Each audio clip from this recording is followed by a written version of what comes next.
Well, there's already like 100 tutorials out there, but hey guys, in today's video I will be teaching you guys how to properly juke. I'm going to be going over a bunch of different techniques that I personally use, that way you guys can learn how to do it too. But without further ado, I hope that you guys enjoy the video. Essentially, the way to crab walk is you want to move parallel to the floor, which basically means that you want to move in the same direction as the floor is, and you need to minimize how high you jump as well. Note that people say curling your wrists and balling your fists makes a difference, but the truth is it really doesn't. To tree scale, you want to forward wall climb up a tree and use the branches around the tree to elevate yourself up. If you don't know how to forward wall climb, it's pretty much the same thing as regular wall climbing, but instead you're facing the tree and you're pushing as straight down as you can. It takes a lot of practice to get down, but one thing to note is that I don't really see any other YouTuber talking about this, but literally every single tree on the map is just a clone of itself, just scaled differently. So if you can memorize one of the tree's layouts, you'll basically be able to memorize the entire map. To elevator climb, you gotta stick your hand into a wall, and it's very similar to hug climbing. The main difference is that you move yourself up with one hand instead of two. So it's literally just hug climbing but with one hand.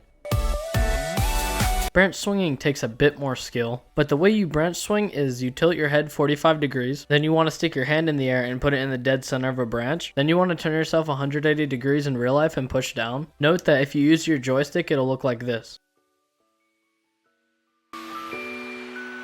Base swinging does also take a bit of skill. It's pretty much the same concept as branch swinging. Basically, you stick your hand out and go into a base, and then you want to turn yourself 180 degrees in real life and then push out.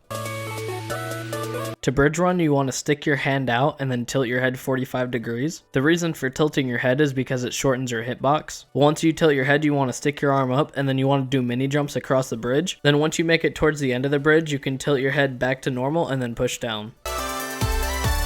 So now we're going to be discussing wall climbing, one of the most essential practices that you can use in juking. Now there's two ways that you can do it. One way that you can do it is with two hands and the other is with one hand. So the way to do it two-handed is by pushing your right hand 45 degrees down to your right, and then your left hand 45 degrees down to the left. You don't want to push straight down or else you might fall off. And the way to do it one-handed is like using your right hand, for example. You want to face parallel to the wall and then push down, and then down and forward while keeping yourself parallel. Now, wall running is a bit harder to get down, but it's also very essential to learn. Now, wall running is something that you can only really do with one hand. So let's say with your right hand again, for example, you want to literally just push down while staying in the position of being parallel to it. It's really hard to explain in words, but if you keep on practicing, eventually you will get it down.